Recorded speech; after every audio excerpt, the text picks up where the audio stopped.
Assalamu alaikum. This is Red Dissection, and we're here to review the Champions League match between Bayern Munich and Manchester United. Mayhem in Munich was the third straight defeat for Manchester United, and that has happened for the first time since 2019 when we were under Ole Gunnar Solskjaer. Also, this was the first time since 1978 that we have conceded 3+ goals in 3 consecutive matches. Overall, what can we say? I mean, we are exclusive FC.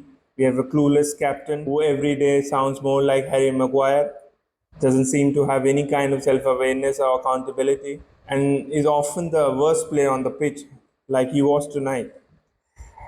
All of it stems down from the manager. The buck has to stop with the manager, and the way our players seem to drop their heads after going down, just lose the plot, it comes down to the manager. He's not able to keep them towing the line, and he keeps on saying himself that they keep absconding, keep running away from the principles, and this has to stop. In complete contrast to the captain, Onana actually came in the post-match interview and acknowledged his mistake, and he took all the onus on himself, which is certainly appreciable, and that's the kind of personalities we need in this team. Also, shout out to Casemiro, who scored 2 late goals, and that is the personality we need. That never say die attitude, and always keeps somebody who always keeps trying and never lets down his teammates, especially in terms of effort and also quality. Coming to overview of the match, we started well. For the first 15-20 minutes, we were able to press them. We had a change in formation with 4-1-4-1, and we were able to stifle them, especially the left-hand side of Serge Gnabry and Alphonso Davies. We could have and we should have gone ahead with Pellistri's chance and Eriksen's rebound, but we missed our lines there. And from then on, it was all downhill. To be honest, Bayern Munich wasn't in top form. They were mediocre for most part of the game, but they were decisive, and some of the players had a great match, like Harry Kane and Conrad Laimer, as well as Leroy Sané, and the man of the match, Jamal Musiala. United had their so-called or supposedly best players in Rashford and Bruno being calamitous again. Casemiro didn't start well, but by the end he was able to save his face by scoring 2 goals and actually trying till the very end. Dalo was disastrous in defense. He was aided by Pellistri in terms of tracking back, and due to Pellistri, Alphonso Davies was kept quiet. I mean, most of the match he didn't produce any sort of attacking threat, and that was the plan which Erik ten Hag had come up with, and it worked. On the other side of the pitch, Rashford wasn't fussed about putting pressure on Laimer, and rather than making him run back towards his own goal, he just let him run past him easily time and time again. And most of the threat came from that side with Leroy Sané making inside runs behind Reguilon and Conrad Laimer going on the overlap. We didn't have any kind of control in the match. We lacked quality, especially in the attacking third. Our whole plan was around stifling them from building from the back, but the right side failed in its job, and most of the attacks came from the right hand side of Bayern Munich attack. Pellistri was bright, so was Reguilon going forward. Højlund was able to bring other players into play. He was able to hold off Kim. Upamecano kept Rashford quiet. He was non-existent, to be fair. In midfield, Eriksen dictated some of the play because he was coming deep between the two central defenders. Casemiro, especially in the second half, he was pushed toward their goal, and that resulted in his 2 goals. With Bayern Munich, they were playing both Kane and Musiala a little bit deep, but they were in more traditional 4-4-2. But both of the strikers were coming deep, and the wingers, both Gnabry and Leroy Sané, was making the inside runs between the fullbacks and the center defenders. Lemar looked like prime Cafu, all down to Rashford's misadventure as a tracking midfielder, tracking wide player. He doesn't care about doing that side of the job unless he takes that responsibility firmly onto him and delivers. I don't think the left hand side would function because he's Ten Hag's favorite. He's not going to drop him even though he deserves to be dropped. And we're going to still keep on conceding attacks and chances from the our left hand side and our opponent's right hand side. Now, coming to specific formations of both teams, Bayern Munich was playing a traditional 4-2-4 in attack, while 4-4-2 when they were defending. Both Kane and Musiala were coming deep and turning with the ball. Musiala was the star man for Bayern Munich. He was the man of the match. He mesmerized our midfielders and defenders, especially Diogo Dalot and even Casemiro. Sane was a constant threat, even though Gnabry was quiet, but he did get his goal. Kimmich and Goretzka were strong in tackle and combative, as they usually are. They mostly controlled the midfield. Both Kim and Upamecano were great, especially Upamecano, who had a solid game, and he kept Rashford, in his pocket. Alphonso Davies was stifled with Palestri's close attention, but Lima had the freedom of the nine, freedom of the pitch. Was Mr. MBE wasn't interested in tracking him. Ulreich had a mixed bag. He had some good passes, but often just booted the ball out of the field. He didn't look comfortable, and even the last goal, I think he should have saved. He wasn't commanding in his box. Manchester United were placed in a 4-1-4-1 formation with Casemiro as a lone holding midfielder. While defending, this was the case while defending, because the four players in Rashford, Eriksen, Bruno, and Pelistri were pressing their midfield. Rashford didn't do it well, but he was supposed to push Lima. While attacking are both center defenders, they split, and Eriksen was the one who was coming the deepest, and he was the playmaker, and he did a good job. Both Casemiro and Bruno were supposed to go forward. Casemiro eventually did get 2 goals. Bruno was atrocious, probably the worst player. If we have a look at the momentum meter, we started off well for like 15-20 minutes. Then it was all Bayern. Just before half time, because they had already scored 2 goals, we had another chance, I think, but we couldn't capitalize. After half time, they started well, but we regained some control and scored the Højlund goal. But soon after, we considered the penalty, daft one from Eriksen. And then it was Bayern again. And then in the end, when the match was almost done, we scored another from Casemiro. Casemiro scored. And then, like, without any kind of, consolidation period, we gave the ball again, and they scored the 4th goal, and that was match done.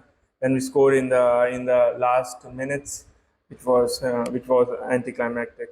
Possession statistics, they tell their own story. The Bayern has 60% of the ball, and expected goal was around 2.5, which says that most of the goals were from our own mistake, like the penalty and the first 2 goals. Even the last goal, Lindelof and Dalot completely switched off. So that was disappointing. Looking at the passing statistics, I mean, Sane, Jamal Musiala, Harry Kane, Kimmich, all of the players are like in the top 10 in terms of most passes and accuracy. In terms of attacks, Musiala, he took like 5 take-ons and he completed all of them. He was sensational. Defensively, looking at the table, I mean, Casemiro was dribble past 5 times, which is worrying. I mean, he just can't keep. I mean, maybe his legs are gone, but he can't keep up with these runners from midfield. Martinez's error led to one of the goal. Defensively, we were all over the shop. If we have a look at average position, looking at United, you can see Rashford. He is not coming to his left hand side, his flank. He's not covering Lima. He's almost playing centrally for most part of the game, and it is just not acceptable from a player of his experience. In terms of Bayern Munich, you can see Musiala.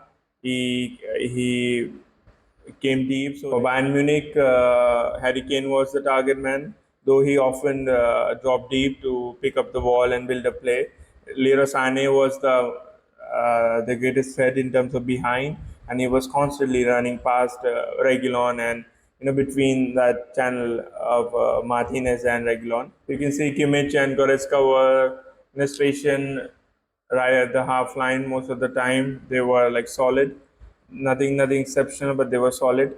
And overall, Bayern Munich didn't have the greatest game. I mean, not everything clicked for them, but some of their show stealers like Sane and Musiala were able to make the difference. Coming to play ratings for Manchester United, starting with Ander Onana, he made a mess for the first goal.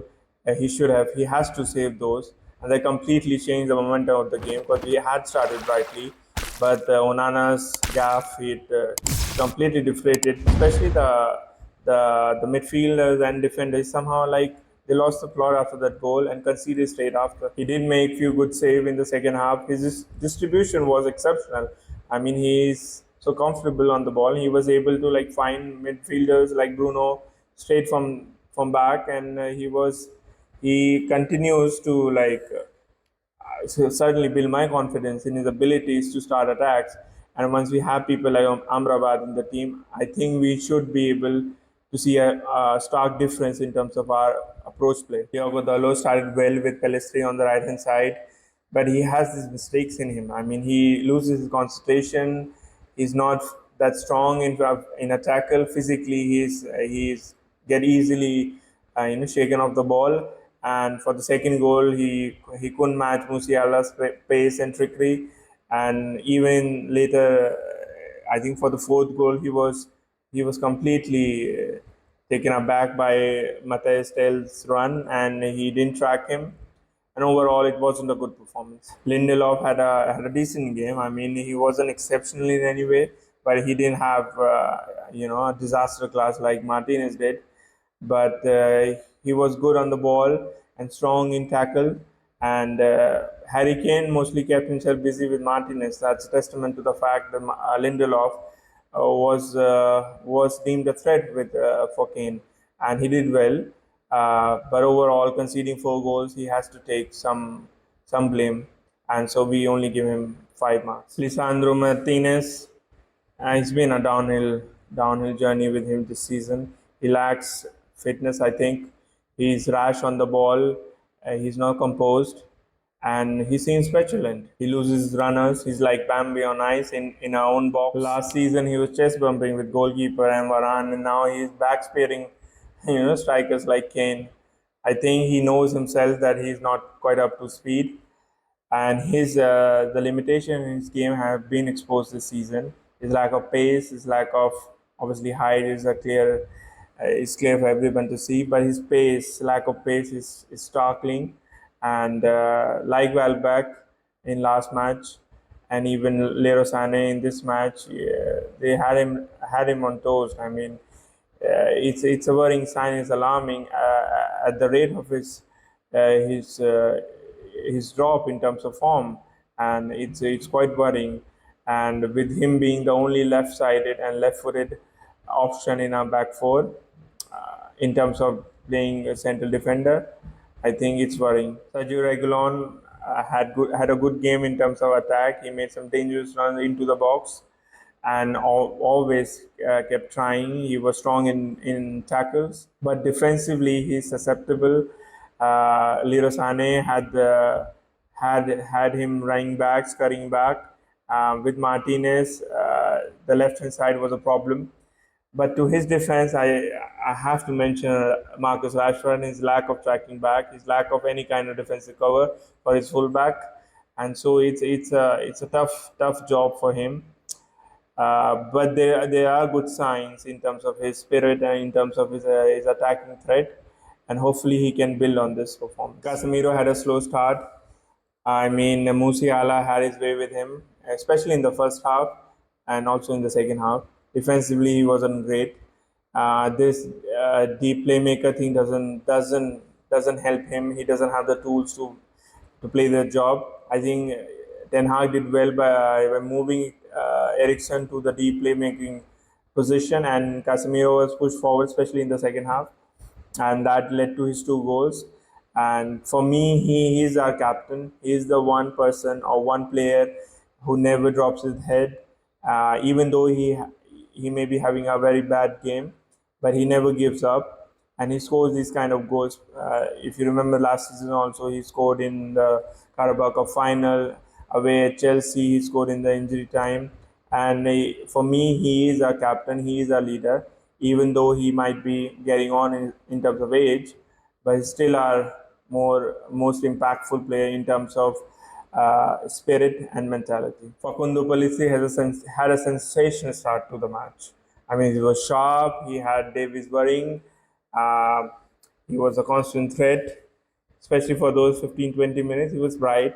He should have scored early on, and later on, while he was running out of steam, he was still consistent in terms of doing his defensive job. He kept Davies quiet all through the match until he was substituted off, and he kept tracking back. He helped Dalo in dealing with Napri, and Napri was also quite quiet.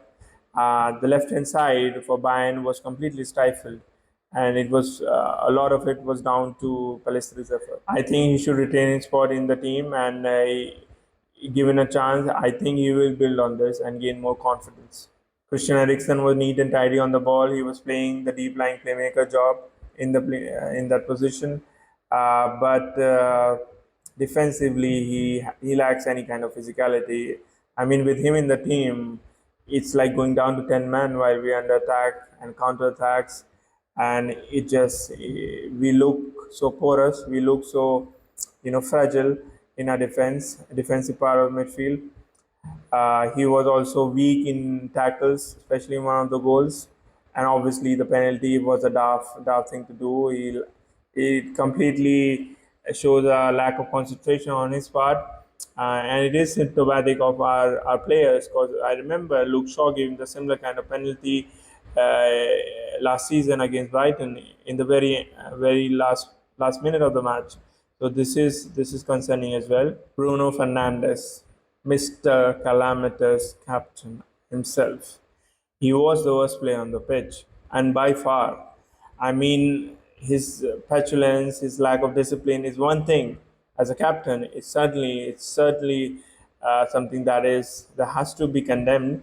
But his lack of quality on the ball, I mean, his lack of technique in terms of his game completely breaks down in any of the high pressure matches, in any of the high profile matches. He seems to fall short every time. He is a part of the caucus, the Ten Hag's favorites, and he certainly is not going to be dropped anytime soon with Marcus Rashford. But his game is it's an eyesore. It's very difficult to watch, and even like for the fourth goal, he lost the ball without any pressure, and it ended with us conceding a fourth goal just after scoring a second one. And his set pieces are a farce, to be honest. He's not good at that, but he keeps on taking those, and it's completely shambles. I mean, being a captain, he needs to rise up to the challenge of carrying others. But it seems to me like it is a burden that is too big for him. And I think he shouldn't be our captain. That should be Casemiro if Varane is not available. And I think his performances are going downhill, and I don't see him improving that much. I mean, against Burnley and likes of Burnley, he might perform. He might have few goals and assists. But overall, if we have to compete with the best teams, we can't have people like Bruno Fernandes and Marcus Rashford in our team. Mr. Marcus Rashford, the sullen scare of Manchester. I mean, he was bright in patches. Of course, he was, because he's dangerous. He can pull off one of his tricks, but even he doesn't know what's going to happen. He's so erratic. He's so inconsistent. And more than that, he is just not concerned about his defensive work. He jogs around, ambles. He doesn't give any kind of defensive cover on the left hand side. I think Ten Hag had a game plan of letting Lyman had the freedom of that flank. But even though he was so slow in terms of pressing out, or even in terms of tracking Lima, and it was a typical Rashford performance. I wouldn't have been surprised if he had scored one goal, because that is usually what happens. but overall his technique, his lack of match awareness, his game IQ, match awareness is just terrible. He had an assist for Rasmus, I think for Rasmus' goal, but it's not good enough as a Manchester United forward. He's so inconsistent, and I think if he had Sancho, and if he was given a proper chance, I think he would have taken his spot. I don't see him getting dropped even after such performances. So I think it is our pain to bear, and it's difficult to watch. Rasmus Højlund was bright. He got his first goal, which should propel him in terms of confidence and his own like conviction that he belongs on this stage, especially the Champions League stage. It should be a shot in the arm for him and give him boost for his upcoming matches. And barring any kind of injury, I think he'll get more goals, and I'm looking forward to his performances now in the Premier League. Anthony Martial looked bright for a change. He looked interested. He looked physically capable of actually beating a player. He did it twice, I think. For the second goal, he was inventive, created in tight spaces. He's good at that. Uh, for for it was a brief spell, but he looked bright. And with Martial, it's always been a concern when his body would break down rather than if.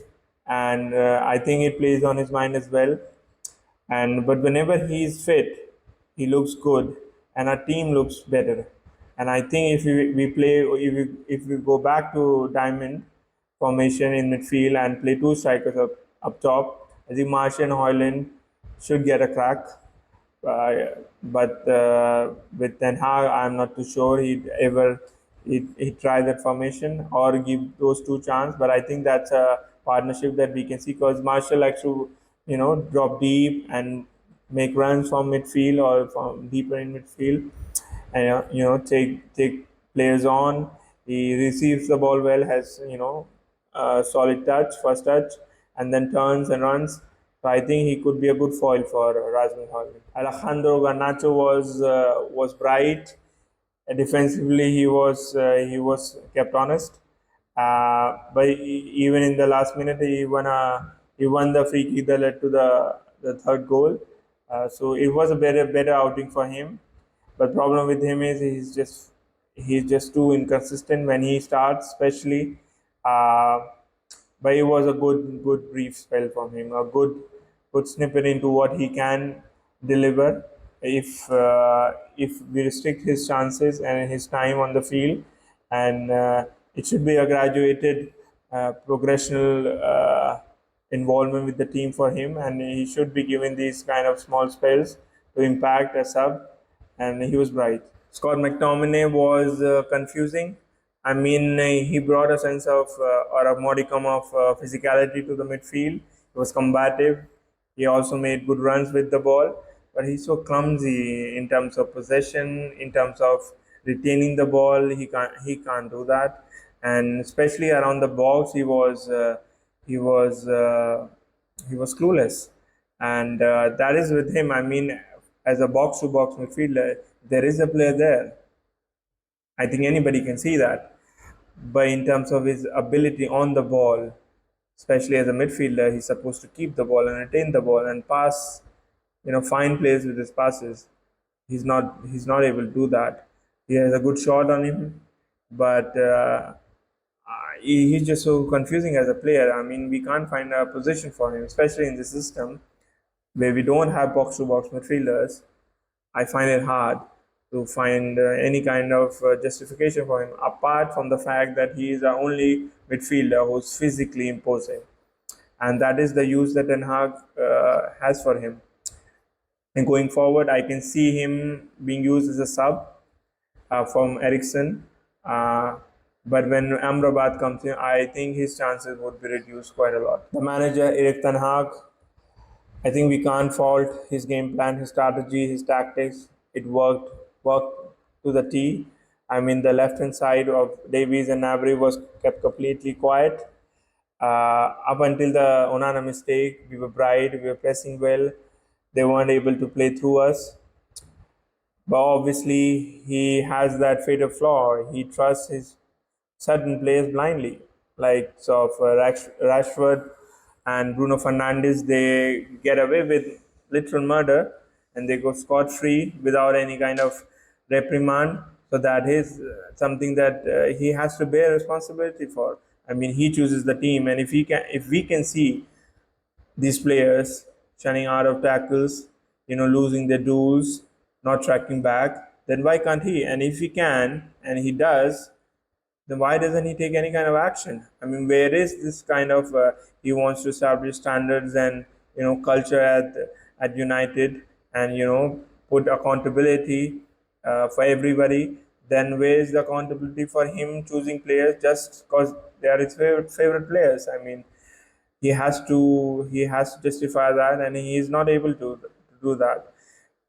But in terms of his strategy, we have to give him props. He was spot on. We can see when all of the players return and we have a full strength squad, then we can see a team there. But this flaw, this anathema that he has, I don't think he's gonna change. I don't think he's gonna drop these players like Bruno and Rashford, even Luke Shaw when he comes back from injury. I think that is something he's stubborn about, and I mean we blame Gareth Southgate for picking Harry Maguire or Calvin Phillips, and he does the same with Rashford, Bruno, Luke Shaw. Uh, so I think even Lisandro, I mean, we don't have any fit centre back right now, so we can understand that. But even when he plays bad, he doesn't get dropped, and that is a concern. That is something that other players see, and this is what Sancho and even other players like Ronaldo complain about. He picks his favorites. Even Eric Bailly gave an interview about Maguire getting picked, and which was obviously down to Solskjaer mostly. But there is this tendency in a club that they stick with players who they consider to be loyal, or who they consider obviously British mostly, but the players who seem to be favorites, and Eric Ten Hag does play his favorites without any kind of accountability. If you have a look at our missing list, especially these players, and out of these, I'd single out Varane. I think he should be back for our game against Burnley, and if Amrabat starts or is able to chip in any capacity, I think that should give us a better structure in our team, and it should bode well for us going forward. Because I think that Ten Hag is good at devising a strategy of cancelling other team, which he was able to do against Arsenal. Uh, he was able to do that for 15-20 minutes against Brighton and 15-20 minutes against Bayern Munich. But I think it's down to the personnel. People like Rashford and Bruno, they are not consistent. They are not invested. They are not clever enough to employ those tactics, to execute those kind of plans. I think that will be a stumbling block, not just for the team, but even for Ten Hag. I mean, his job is on the line. I mean, his C will take a hit if he doesn't do well with the Manchester United. So I think this will be a period of reckoning for Ten Hag as well as Manchester United. Going forward, if Ten Hag can somehow, modify his ways, his stubborn ways, his obstinacy, he can dial it down a bit and introduce new players like Pelistri into the team and freshen it up. Or can have players coming back from injury like Varane and Amrabat. They could be I mean, the performance can pick up if these players come back. And this is our only, like, the only thing we can hang our hat on. I mean, this is our final hope. And hopefully, inshallah, when these players come back, we can start picking up points again. Because we are in danger of going out of top four even at this stage of the season. So this is a period of reckoning, and we have to see results, not just performances. And hopefully, inshallah, it'll start with a match against Burnley. Thank you for tuning in for a dissection of this match, and we'll be back with Red Prep for our Burnley fixture in the Premier League. Please like and subscribe and keep promoting the channel. It's been lovely to see your comments. and let's take this show, take this journey forward. And I'll see you again for the next Red Prep episode. Assalamu alaikum.